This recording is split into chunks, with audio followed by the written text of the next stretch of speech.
नगर निगम के सभा कक्ष में आयोजित बजट बैठक में एक ओर जहां महापौर जगत बहादुर सिंह अन्नू ने शहर के विकास को लेकर कई बड़े दावे किए, तो वहीं दूसरी ओर बैठक का माहौल तीखी राजनीतिक तकरार का भी गवाह बना। कांग्रेस पार्षदों के आरोपों को भाजपा पार्षदों ने जवाबी तेवरों से सदन को गरमा दिया। बैठक में कांग्रेस पार्षदों ने सफाई व्यवस्था सहित शहरवासियों को दी जाने वाली मूलभूत सुविधाओं को लेकर सवाल खड़े किए।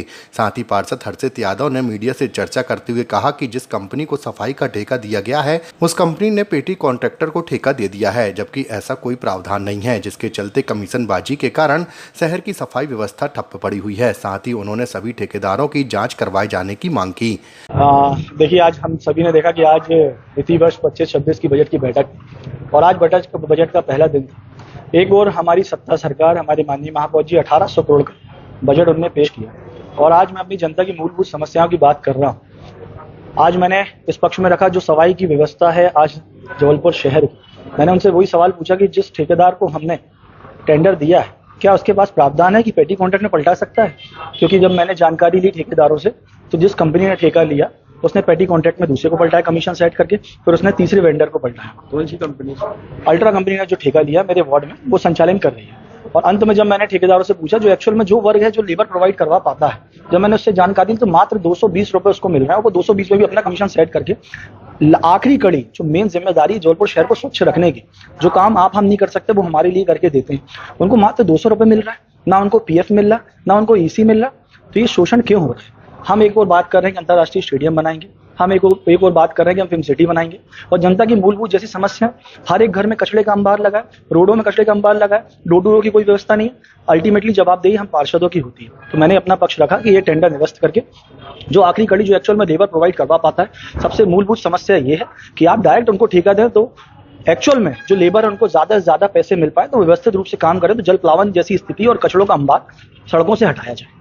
एक टेक्निकल ये आती कि लिखा पढ़ी में नहीं होता है पेटी कॉन्ट्रैक्ट। देखिए, जो मुझे जानकारी है, क्योंकि मैं पहली बार का पार्षद हूँ, लेकिन मुझे जब मैंने ठेकेदार से बात करी तो लगभग 7-8 साल पहले वार्ड वाइज प्रणाली थी, शायद समितियों को बन के ठेका दिया जाता था। और अगर रही बात कि उसमें अपन को व्यवस्थाएं लगेंगी, कागज ज्यादा लगेंगे, क्यों ना हम एक ऐसी सरल व्यवस्था तैयार करवाएं कि जिनके पास एक्चुअल लेबर है कि हम उनको दे पाएं। क्या पूर्व में जो काम नहीं हुए क्या हम वो काम नहीं कर सकते?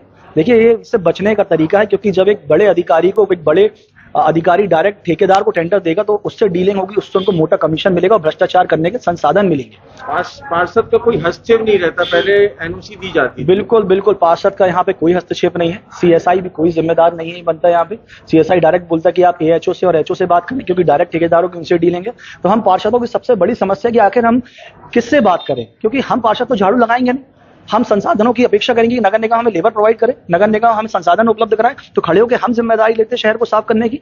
लेकिन आज दुख की पीड़ा यही है कि आज पार्षदों के प्रति जवाबदारी बनती है वार्ड की जनता की, लेकिन पार्षदों के हाथ में कोई ताकत नहीं है। नगर निगम के द्वारा पूरी सत्ता सरकार के बड़े अधिकारी और बड़े नेता अपने हाथ में ताकत लेके रखे। ऐसे ठेकेदारों को ब्लैकलिस्ट भी करना चाहिए जो पीएफ नहीं देते। बिल्कुल, मैं तो आपके माध्यम से कहना चाहूंगा कि इन ठेकेदारों की जांच होनी चाहिए।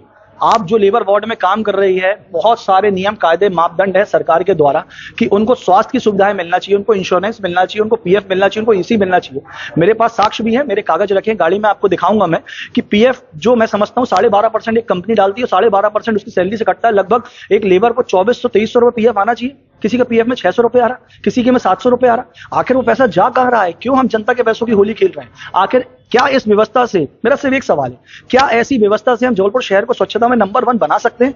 क्या जलप्लावन वाली समस्याओं से हम जूझ सकते हैं? मुझे नहीं लगता कि ऐसी व्यवस्था अगर आगे भी चलेगी तो आप देखना, मैं वादे के साथ कह रहा हूँ, खेल मैं आपको आमंत्रण दे रहा हूँ पत्रकार बंधुओं को कि जब बरसात हो, हल्की सी बरसात में आप मेरे बलदेबाग आना और आप देखना वहां पे गाड़ी नहीं नाव चलाने की स्थिति रहती है।